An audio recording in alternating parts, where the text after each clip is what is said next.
Selamat ketemu kembali rekan-rekan sekalian dalam perkuliahan rekayasa gempa.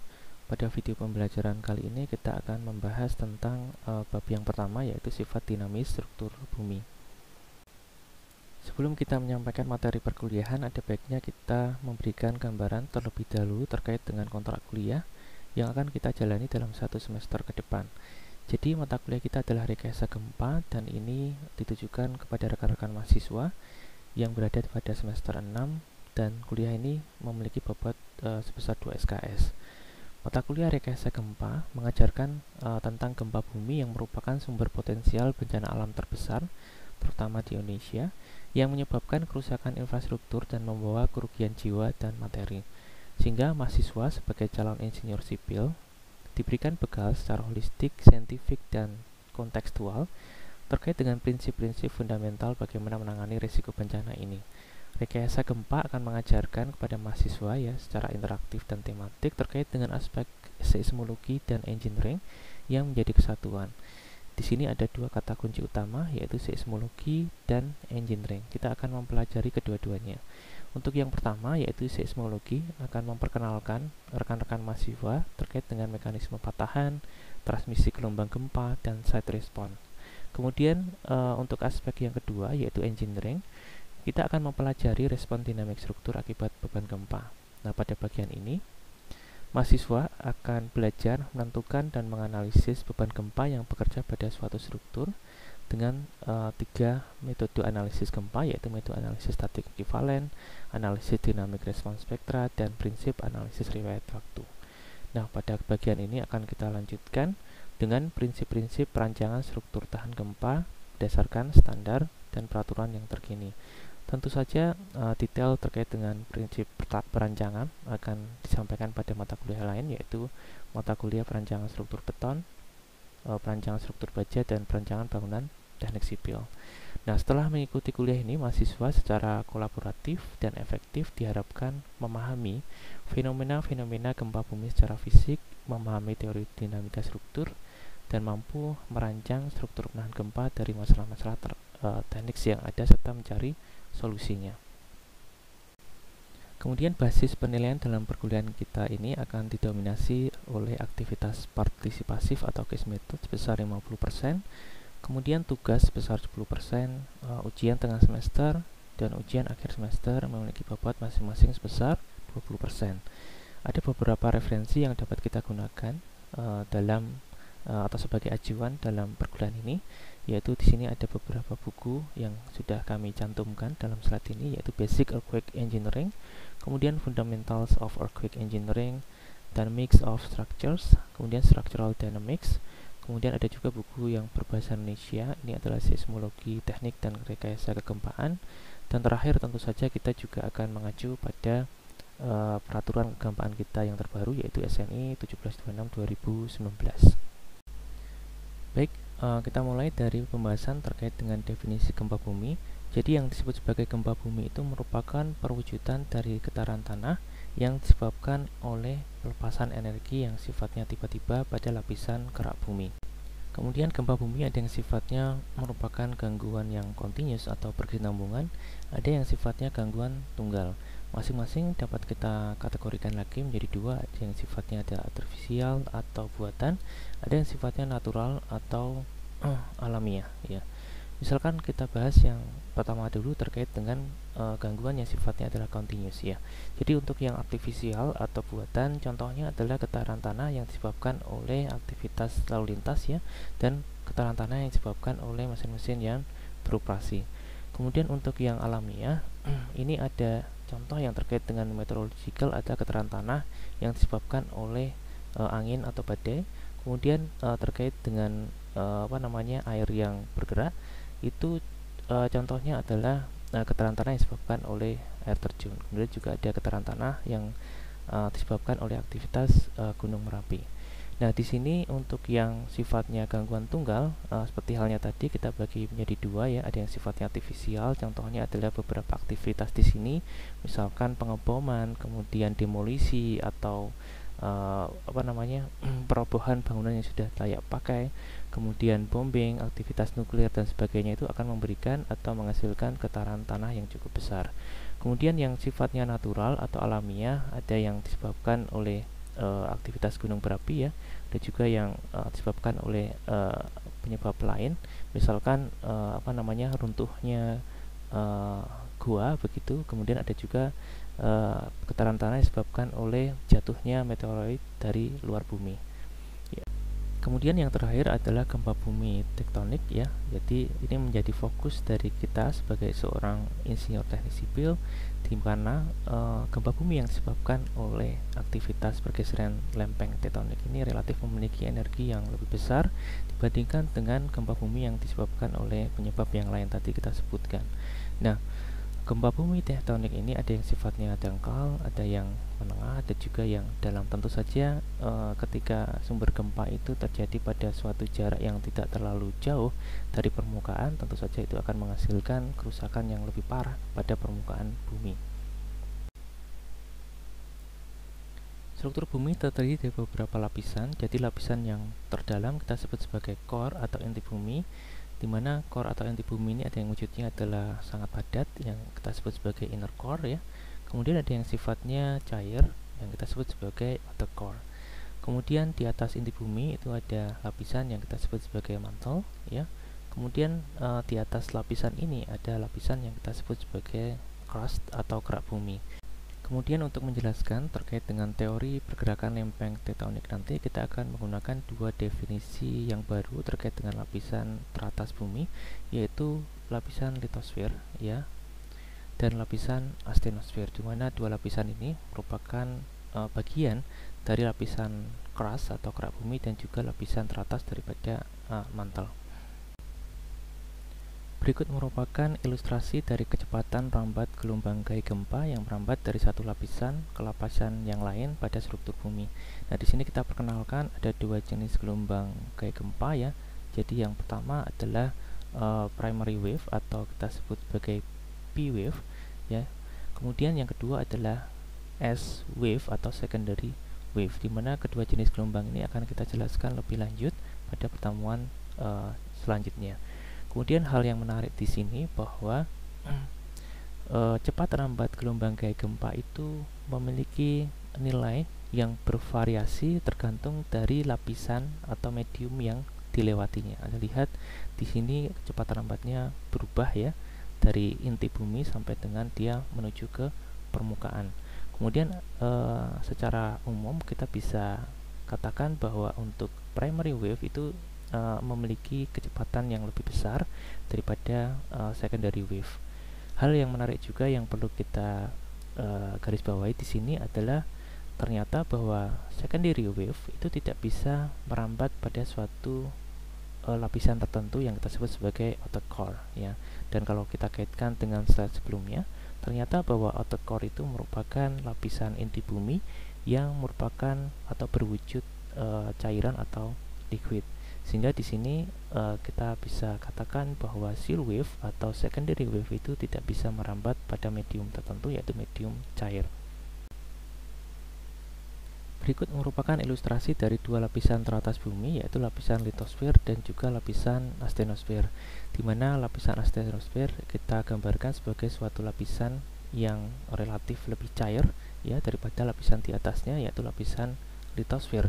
Nah, lapisan litosfer ini merupakan lapisan yang sangat keras ya, dan dia sifatnya juga brittle, sehingga ketika nanti kita kaitkan dengan teori pergerakan lempeng tektonik yang menyebabkan gempa, maka gempa itu terjadi karena terjadinya rupture pada atau kerusakan atau keruntuhan pada bagian tertentu pada lapisan litosfer ini. Kemudian berikut merupakan ilustrasi dari transfer panas dalam struktur bumi ya, dan kita fokus pada dua lapisan teratas ya, dan kita akan gunakan ilustrasi berikut untuk menjelaskan penyebab pergerakan lempeng tektonik ya. Jadi dua lapisan teratas yaitu lapisan litosfer ya dan lapisan astenosfer. Tadi sudah kita sebutkan bahwa lapisan astenosfer itu merupakan lapisan yang cair ya, relatif cair dibandingkan dengan lapisan di atasnya yaitu lapisan litosfer. Nah, karena wujudnya adalah cair, maka aliran panas di sini adalah aliran panas yang sifatnya konveksi ya, aliran konveksi. Anda masih ingat di mata kuliah fisika dasar ada 3 macam transfer panas ya, yaitu konduksi, konveksi, dan radiasi. Nah, untuk aliran panas atau transfer panas pada medium cair itu wujudnya adalah aliran konveksi. Nah, Anda lihat di sini pada bagian bawah lapisan astenosfer itu dia bersentuhan pada lapisan yang dekat dengan inti bumi, dan tentu saja akan lebih panas dibandingkan dengan lapisan yang berada di permukaan bumi atau di dekat litosfer. Nah, karena dia lebih panas, maka massa jenis di sini akan lebih ringan ya. Karena dia lebih ringan, maka dia akan ke atas. Kemudian Anda lihat pada bagian yang teratas ya, yang dekat dengan permukaan bumi atau litosfer, maka pada bagian cairan astenosfer ini akan relatif lebih dingin dibandingkan dengan yang tadi pada bagian yang dekat dengan inti bumi. Nah, karena lebih dingin, maka dia cenderung akan memiliki massa jenis yang relatif lebih berat dibanding dengan massa jenis pada bagian dekat dengan inti bumi, sehingga ini akan menyebabkan pergerakan aliran konveksi ke bawah. Nah, aliran konveksi ini akan mendorong lempeng-lempeng di atasnya yang merupakan bagian daripada litosfer. Anda lihat bahwa di sini aliran konveksi ini ya, aliran konveksi ini akan menggerakkan lempeng ini ke arah kanan. Kemudian aliran konveksi ini akan mengakibatkan pergerakan lempeng ini ke arah kiri ya. Sehingga terjadi suatu pergerakan yang saling menjauh yang nanti kita jelaskan, ini disebut sebagai divergen ya, apa namanya, pergerakan yang sifatnya divergen. Kemudian ada juga aliran ini akan menyebabkan, atau aliran konveksi ini akan menyebabkan pergerakan yang sifatnya mendekatkan satu lempeng dengan lempeng yang lain yang kita sebut sebagai ini apa namanya, pergerakan yang konvergen. Anda lihat di sini ada apa namanya, daerah subduksi di sini ya. Jadi satu plat akan menunjam ke bawah, satu plat akan cenderung mempertahankan posisi atau dia ke atas ya. Ini merupakan pergerakan yang saling mendekat satu sama lain. Berikut merupakan ilustrasi dari pergerakan benua atau daratan di dunia. Jadi seperti yang mungkin Anda sudah ketahui dari beberapa literatur yang mungkin sudah Anda baca, bahwa berjuta-juta tahun yang lalu daratan kita atau benua kita itu merupakan satu kesatuan yang kita sebut sebagai Pangea. Oke. Kemudian seiring dengan berjalannya waktu, maka benua tadi yang satu kesatuan mulai terpecah atau memisahkan diri, sehingga menjadi seperti halnya sekarang ya, kita kenal ada beberapa daratan atau benua yang saling terpisah satu sama lain. Bukti terjadinya pergerakan benua salah satunya ditunjukkan melalui foto berikut ya. Jadi foto berikut menggambarkan atau mengilustrasikan terjadinya atau terbentuknya barisan pegunungan kecil atau bukit pada dasar Samudra Atlantik ya. Dan para ilmuwan mencatat dan mengukur bahwa pada barisan pegunungan atau bukit ini terjadi perubahan deformasi, atau kita bisa katakan bahwa barisan pegunungan atau bukit ini mengalami pergerakan satu sama lain. Berikut merupakan gambar yang mengilustrasikan mekanisme dasar dari ekspansi lantai samudra ya. Jadi seperti halnya yang tadi sudah dijelaskan pada slide sebelumnya, bahwa pada lapisan astenosfer itu terjadi transfer panas dalam bentuk aliran konveksi. Nah, transfer panas dalam aliran konveksi ini akan mendorong lapisan di atasnya, yaitu lapisan litosfer, untuk bergerak satu sama lain. Dan di sini Anda lihat bahwa aliran konveksi tadi itu akan mencoba untuk membuat cairan atau magma dalam astenosfer itu untuk bergerak menghujam ke atas ya, dan itu akan membuat dua lapisan ini ya, dua lapisan litosfer ini itu akan bergerak saling menjauh satu sama lain. Sebaliknya, berikut merupakan gambar yang mengilustrasikan mekanisme subduksi atau pergerakan lempeng yang saling mendekat satu sama lain. Jadi seperti yang telah disebutkan tadi, bahwa aliran konveksi pada lapisan astenosfer itu akan menggerakkan lempeng satu sama lain, sehingga di sini Anda lihat bahwa lempeng sebelah kiri, karena dia lebih berat ya, maka dia akan, ketika bertemu dengan lempeng yang sebelah kanan, maka dia akan mencoba untuk menghujam ke bawah. Kemudian lempeng yang sebelah kanan ya, itu akan mencoba untuk mempertahankan diri atau dia akan cenderung akan bergerak ke atas. Berikut merupakan gambar vektor yang menunjukkan arah pergerakan dari masing-masing lempeng tektonik dunia. Jadi seperti yang Anda lihat pada ilustrasi berikut ya, bahwa lempeng tektonik dunia itu masing-masing memiliki arah pergerakan yang berbeda-beda, dan ini akan menyebabkan terjadinya akumulasi energi pada bagian-bagian tertentu, terutama pada bagian-bagian batas, yang pada akhirnya akan menyebabkan terjadinya fraktur atau gempa bumi. Jenis pergerakan lempeng tektonik dapat kita kategorikan menjadi 3. Jadi yang pertama tadi sudah disebutkan bahwa pergerakan yang saling menjauh satu sama lain yang kita sebut sebagai pergerakan divergen ya. Seperti halnya ini, dia saling menjauh satu sama lain. Kemudian ada juga yang sifatnya adalah konvergen, yang dia saling mendekat satu sama lain. Tadi saya sebutkan bahwa satu lempeng akan mengujam ke bawah, satu lempeng akan mempertahankan posisinya. Ya, ini pada daerah subduksi ya, ini kita sebut sebagai pergerakan konvergen. Kemudian satu lagi adalah pergerakan yang sifatnya adalah pergeseran horizontal. Ya, misalkan di sini kita berikan suatu ilustrasi. Jadi misalkan ini satu lempeng bergerak ke kiri, satu lempeng bergerak ke kanan. Ini adalah geseran horizontal ya. Berikut merupakan ilustrasi dari peta lempeng dunia yang sudah dilengkapi dengan ilustrasi batas-batas alamiahnya. Dan di sini jika kita melihat ya, di dekat dengan negara kita, di sini ada beberapa lempeng tektonik ya yang berdekatan dengan negara kita, yaitu ada Pacific Plate, ya, kemudian ada Australian Plate, kemudian ada Eurasian Plate, dan juga ada Indian Plate. Berikut merupakan gambar yang mengilustrasikan catatan terjadinya gempa yang terjadi pada rentang waktu mulai tahun 1977 sampai dengan tahun 1994. Jadi satu kejadian gempa direpresentasikan dengan satu titik pada gambar berikutnya. Jadi gempa itu dapat terjadi pada tengah plat tektonik maupun pada daerah batas antar lempeng tektonik.